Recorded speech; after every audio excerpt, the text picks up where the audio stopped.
اب جو ہمارے ماشاءاللہ حضرات ہوتے ہیں ان کو بڑا شوق ہوتا ہے نا دوسری شادی کا، تو یار ایک بیوی سے دل بھر گیا اب دوسری ہونی چاہیے ذرا، اور شریعت بھی مجھے اجازت دیتی ہے۔ پھر وہ پوچھتے ہیں مفتی صاحب دوسری شادی کے لیے بیوی سے اجازت لینے کی ضرورت تو نہیں ہوتی؟ بیوی کو بھی سمجھاتے ہیں شریعت نے مجھے اختیار دیا۔ تو ویسے شریعت شوہر کو کبھی نظر نہیں آئے گی، یاد ہی نہیں آئے گی، لیکن جب شادی کرنے لگے گا تو شریعت سامنے آ جائے گی صاحب۔ فَانْكِحُوا مَا طَابَ لَكُم مِّنَ النِّسَاءِ مَثْنَىٰ وَثُلَاثَ وَرُبَاعَ، اتنا حصہ یاد کیا ہوا نا، تمہیں جو عورتیں پسند آئے تم ان سے نکاح کر لو، دو دو سے، تین تین سے، چار چار سے۔ اگلی آیت پہ بھی غور کر لیتے حصے پہ، فَإِنْ خِفْتُمْ أَلَّا تَعْدِلُوا فَوَاحِدَةً، پھر اگر تمہیں خوف ہو کہ تم ان میں عدل و انصاف نہ کر سکو گے تو صرف ایک سے نکاح کرنا تم پر لازم، پھر ایک سے ہی فرض ہے بس، اس کے بعد نہیں، یعنی ایک پر اکتفا کرنا فرض، پھر سیکنڈ نہیں کر سکتے۔ اب جو اس مقام پہ شریعت کہہ رہا ہوتا ہے کہ بھئی شریعت نے مجھے اجازت دی ہے، اس سے پوچھئے بتا کہ شریعت نے تجھے ایکویلنسی کے بارے میں کیا درس دیا ہے، بتا ذرا، دو بیویوں کے درمیان عدل کا کیا تصور ہے ذرا بیان کر، وہ نہیں آتا۔ یعنی اتنی شریعت تو چاہیے کہ جس سے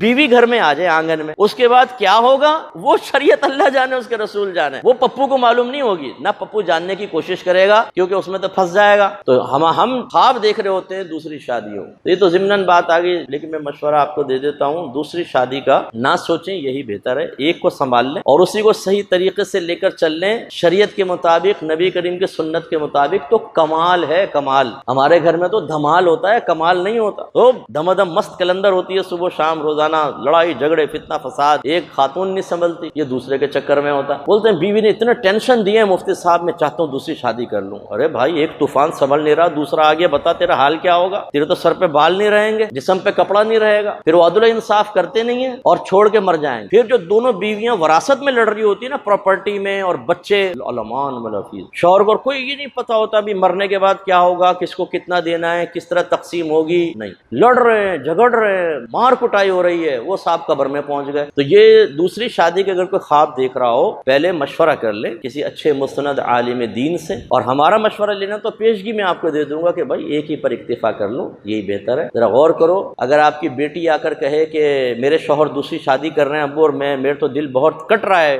ٹوٹ رہا ہے دل، میں سوکن کو برداشت نہیں کر سکتی، آپ کیا کہیں گے؟ شاید داماد کو سمجھانے کی کوشش کریں گے۔ آپ کی بہن آ کر کہے کہ میرے شوہر دوسری شادی کر رہے ہیں، تو آپ کو ایک دم گھبرا جائیں گے کہ یار میری بہن کیسے گزارا کرے گی، لڑائی جھگڑے ہوں گے، فتنے فساد، پتہ نہیں شوہر دوسری بیوی کا نہ ہو جائے۔ تو جیسے اپنی بیٹی اور اپنی بہن کا ہمیں خیال ہوتا ہے نا، جو ہماری بیوی ہے وہ بھی کسی کی بہن اور بیٹی ہے، اس کے دل میں بھی صدمات پیدا ہوتے، اس کو بھی ٹینشن ہوتی ہے، اسے بھی خوف ہوتا ہے کہ ایسا نہ ہو دوسری آئے تو مجھے طلاق دے دی جائے، مجھے گھر سے نکال دیا جائے۔ ہم ان تمام چیزوں پہ غور نہیں کرتے اور قدم اٹھا لیتے ہیں اور نقصان ہوتا ہے۔